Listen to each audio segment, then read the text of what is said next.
You're in a Monday morning meeting and someone stands up with a sentence that sounds expensive, confident, calm, slide deck ready.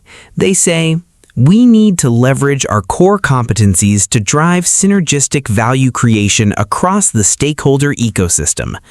Everyone nods. The slide looks expensive. The voice sounds confident. But nobody, not one person in that room, knows what happens next Monday. That is the strange power of corporate BS.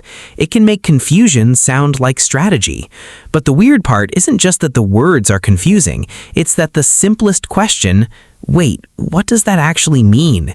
can suddenly feel like the most dangerous thing in the room. Think about it. You're sitting there, someone important is speaking, the slides look polished, 3 people in the front row are already nodding like they absolutely, completely get it. So you do a quick calculation in your head. If you raise your hand and ask, "Sorry, can you explain what that means?" you might look like the only person in the room who didn't understand.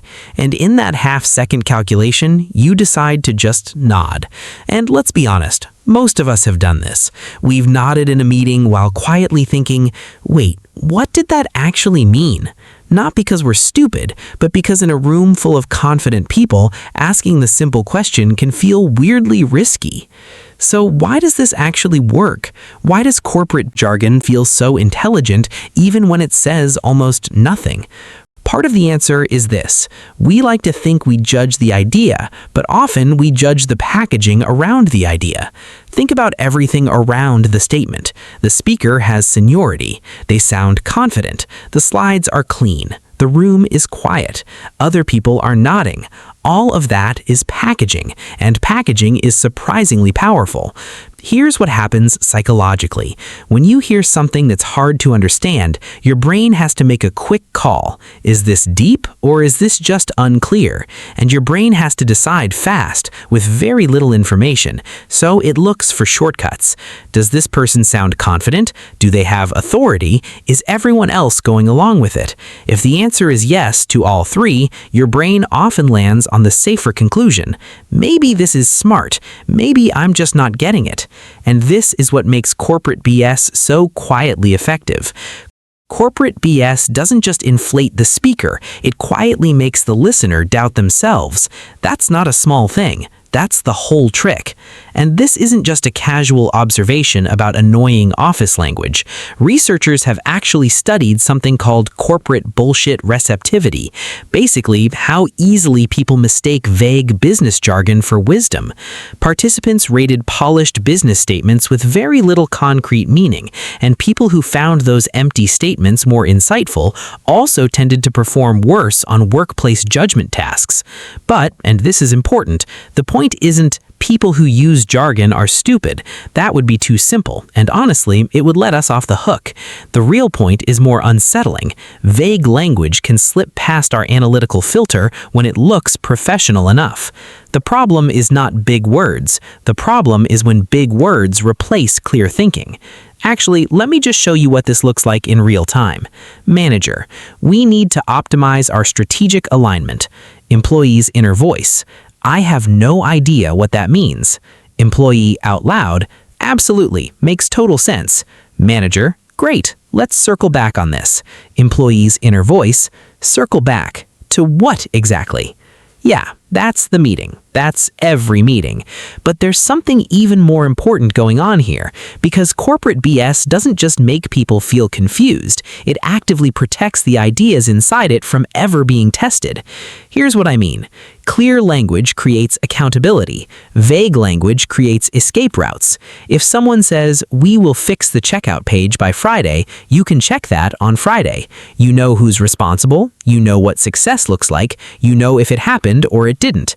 But if someone says, "We need to reimagine the customer journey through an agile optimization framework," what exactly failed if nothing changes? There's no Friday, there's no owner, there's no way to measure whether it worked. This is why corporate BS is so hard to push back against. Corporate BS is not powerful because it is deep.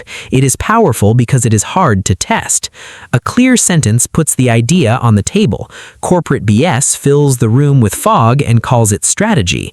Or, to put it another way, it doesn't solve the problem. It gives the problem a LinkedIn makeover. Now, here's the part that really gets to me, because this isn't just about one person using vague language. It's about what happens in the room around that person. The most dangerous part is not one person using vague language, it's the room full of people pretending they understood it. Everyone is thinking some version of the same thing. What does that mean? Did everyone else understand this? Should I ask? No, don't ask, just nod. And once nobody asks the simple question, once the room has quietly agreed to go along, the vague language doesn't just survive, it gets rewarded. Because it felt like leadership, it felt like strategy. Corporate BS doesn't always grow because someone is trying to deceive you. It grows because everyone in the room has quietly agreed not to say what they're actually thinking. Be honest, have you ever nodded in a meeting where you absolutely understood nothing? I have. So, what do you actually do with this? Here are 3 questions that cut through corporate BS, whether you're in a meeting, reading an email, or sitting through a strategy presentation. Question 1. Can this be said in plain English? If an idea is real, it should survive translation into plain English. Not a simpler version of the idea, the same idea, just without the armor. If someone can't explain it without the jargon, or the jargon version sounds smarter than any plain version could, that's worth paying attention to. If it can't survive plain English, it may not be a strategy, it may just be decoration. Question 2. What are we actually doing next? Good language leaves a next step. Corporate BS often leaves only a vibe of productivity. It makes everyone feel like something moved even when nothing actually changed. If you walk out of a meeting and nobody can name the next concrete step, the sentence probably sounded better than it worked. Question 3. Who is responsible, by when, and how will we know it worked? This is the one corporate BS can never really survive, because if the answer to who's responsible is the team, and the answer to by when is soon, that's not a plan, that's a hope. Corporate BS hates deadlines, owners, and measurable outcomes, because those things turn fog into reality. And here's the thing, you don't have to ask these out loud every time. Sometimes just asking them silently to yourself in the middle of a meeting is enough to notice what's actually missing. At the end of the day, language is a choice. The goal of language at work shouldn't be to sound impressive. It should be to make the work clearer. Smart language makes reality clearer. Fake smart language makes reality harder to question. So, the next time someone says they want to unlock strategic synergy through scalable transformation, don't panic. Just ask one simple question. What does that mean in plain English? What's the worst corporate buzzword you've ever heard in a meeting? Drop it in the comments, but please keep it strategically aligned.